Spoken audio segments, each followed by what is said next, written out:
Hello everyone, welcome to my new blog. তো চলে আসলাম প্রতিদিনের মতো আরও একটা ডেলি ব্লগ নিয়ে। তো আজকের ব্লগটা সকাল থেকেই শুরু করতেছি। আজকে আর কি 10টার সময় আর কি বাবুর সব কাজটা শেষ করলাম। শেষ করার পরে আর কি গোসল করে তারপর আর কি ঘরে আসলাম। আগে আর কি আমি বাইরের কাজগুলো শেষ করি, যাতে বাইরের কাজগুলো শেষ করলে বাবুকে আর কি খাটের উপর শোয়াই রেখেও আমি ঘরের কাজগুলো আস্তে আস্তে করতে পারি। তো যার কারণে আর কি বাইরের কাজ শেষ করছি। আর আমি অনেকদিন পর একটু শ্যাম্পু করছিলাম চুলে, তো এখন আর কি ঘরের কাজগুলো আস্তে আস্তে শেষ করবো। এখানে গতকাল আর কি রাত্রেবেলা পানি ফুটাই রাখছিলাম, তো গরম পানি ফুটানোর পরে আর কি জগটা শুকানোর জন্য এভাবেই রাখছিলাম। তো এখন আর কি জগটা প্যাকেট করে রেখে দিতেছি। আর এই ইলেকট্রনিক জগটা আনার পরে কিন্তু আমি বাইরে পানি গরম করি না বাবুর জন্য। যখন আমার প্রয়োজন হয় তখনই আর কি সাথে সাথে আমি এখানে পানিটা গরম করে নিই। আর বাবুর খাবারের পানিটা প্রতিদিন আমি সকালে আর রাত্রেবেলা দুইবার আর কি গরম পানি করে ফ্লাক্সে করে আমি রেখে দিই। তো এখন আর কি আমি সব কিছু গোছগাছ করে নিব। ওইখানে কিন্তু আগে আমি বাবুকে আর কি এক পাশে শোয়াই রাখছিলাম। আর এই তো রাত্রেবেলা কিন্তু রাফসান আপু প্রতিদিনই রাত্রে আমাদের দু একদিন পর পর আর কি বাজার করতে হয়, শুকনা বাজার রাফসানের জন্য খাবার। যেহেতু স্কুলে যায় তো ওর জন্য নুডলস, ডিম, তারপর হরলিক্স, গুঁড়া দুধ এগুলো আর কি আনতে হয়।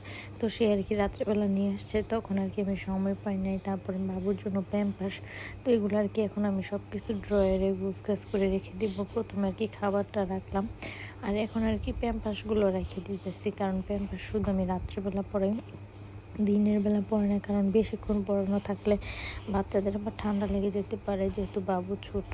তো এখন আর কি ওকে শুধু রাত্রেবেলায় আমি পড়াই। আমাদের বাবুটা কিন্তু একটু বেশি শীষ করে। তোমাদের কার কার ছোটো বাবুগুলি এরকম বেশি বেশি শীষ করে অবশ্যই কমেন্টে জানাবে।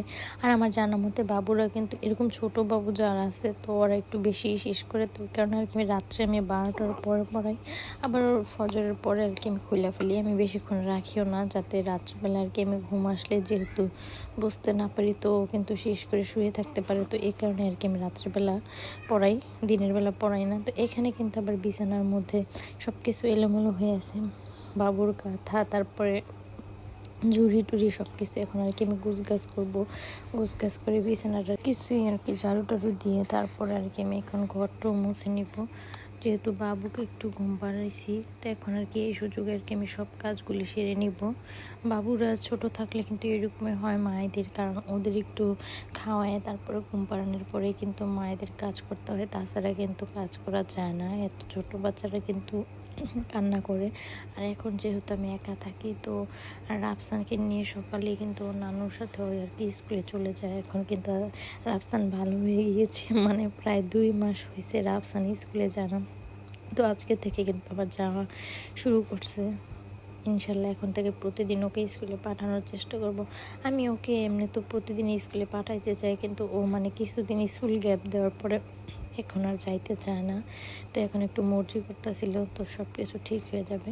ছোট বাচ্চার এরকমই, এখন থেকে আবার মানে একদিন যাওয়ার পরেও আবার রেগুলার হয়ে যায়। তো অনেক দিন যেহেতু যায় নাই, তো ভাবতেছিল আর কি স্কুলের ম্যাডাম যদি ওরা কিছু বলে, তো বাড়িতে এসে আমার আর কি বললো যে না আম্মু আমার কিছু বলে নেই।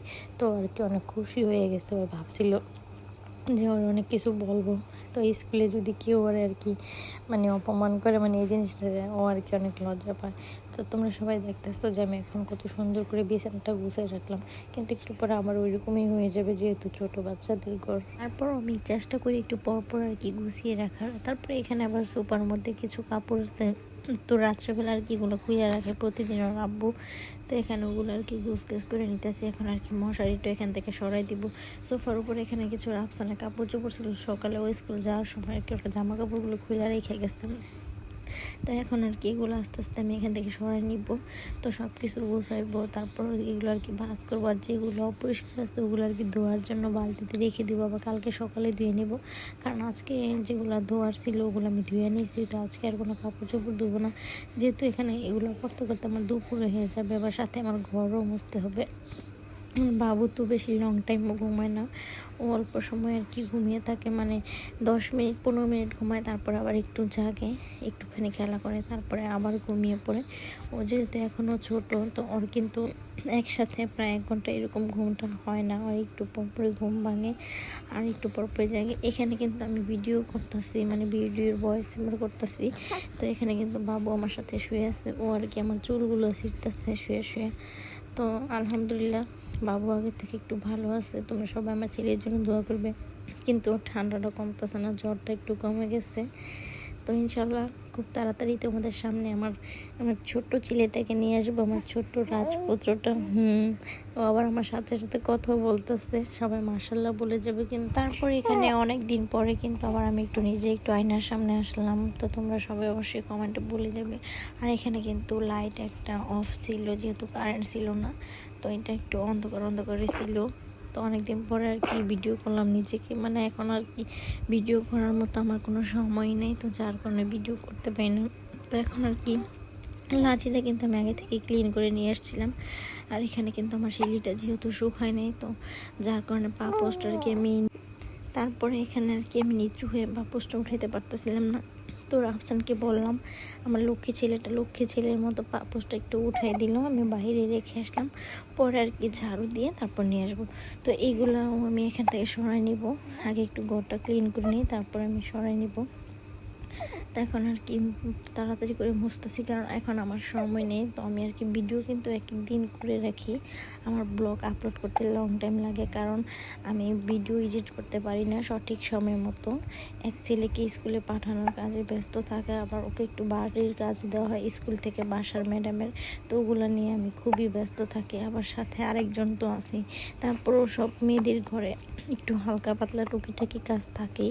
আর এমনিতে রান্না বান্না তো আমার করতে হয় না, যেহেতু ওর দাদু আর কি রান্নাবান্না করায়, কিন্তু আমার ওদের দুজনকে নিয়ে সময় চলে যায় অনেক। তারপরে এখানে আর কি মহারমের খিচুড়ি রান্না করা হয়েছিল গরুর মাংস দিয়ে। মাশাআল্লাহ খিচুড়িটা কিন্তু দেখতেও যত সুন্দর হয়েছে, খেতেও কিন্তু তার থেকে বেশি মজা হয়েছে। তো তোমরা সবাই দেখতেই পারতেছো যে আজকের খিচুড়িটা কিন্তু গরুর মাংস দিয়ে রান্না করা হয়েছে। আর গরুর মাংস দিয়ে খিচুড়ি রান্না করলে কিন্তু আমার অনেক বেশি ভালো লাগে। তরকারিটা আলাদা রান্না করলে কিন্তু আমার ওইটা বেশি ভালো লাগে না। আমার খিচুড়ির মধ্যে যদি গরুর মাংস এরকমভাবে একসাথে দিয়ে রান্না করা হয়, আমার সেই খিচুড়িটা খেতে অনেক বেশি ভালো লাগে আর কি। গরম খিচুড়ি তো যার কারণে আর কি আমি চামচ দিয়ে আর কি সরাই নিয়েছিলাম, যেহেতু তাড়াতাড়ি ঠান্ডা হয়ে যায়, নাহলে বাবু আবার কান্নাকাটি শুরু করে দিবে। তো আজকে দুপুরের খাবার কিন্তু খিচুড়ি ছিল। আর এখানে রাত্রেবেলা আর কি রান্না করতেছিলাম, এখানে দেশি মোরগ আছে, তো ওইটা আর কি রাত্রেবেলা রান্না করতেছি। আমার তো গরুর মাংস খাওয়া নিষেধ ছিল বাবুর একটু প্রবলেমের কারণে, কিন্তু তারপর যেহেতু মহারমের খিচুড়ি, তো আমি একটু খেয়ে নিয়েছিলাম। আর এখানে আর কি রাত্রেবেলার জন্য আমি রান্না করতেছি একটু মুরগির মাংস। তো এখন রাত্র হয়ে গেছে, আমি বাইরে যাব না। আর আমি কিন্তু বাবুর সামনে থেকে ওরে ডাক দিলেও একটি থাকে, কিন্তু বাইরে গেলে কিন্তু কান্নাকাটি করে, তো যার কারণে ওর আর কি বিছানার উপর ঘুম পাড়ে রেখে আমি এখানে রান্না করতেছি। তো মুরগি রান্নার জন্য প্রথমে এখানে পেঁয়াজগুলো ভেজে নিতেছি। তোমরা সবাই ফুল ব্লগটা দেখতে থাকো, আশা করি তোমাদের কাছে আমার ব্লগটা অবশ্যই ভালো লাগবে। আর যদি ভালো লেগে থাকে তাহলে তো অবশ্যই লাইক কমেন্ট শেয়ার দিবে। আর আজকের মুরগির মাংসটা কিন্তু আমি রান্না করব ক্যাপসিকাম আর পেঁপে দিয়ে। আজকে আমি আলু দিব না, কারণ এখনকার আলুগুলো সিদ্ধ হয় না, আর আলুগুলো আমার খেতেও বেশি ভালো লাগে না। কিন্তু আমার কিন্তু মাংসের মধ্যে যে আলু দিয়ে রান্না করা হয় ওটা খেতে আমার অনেক বেশি ভালো লাগে।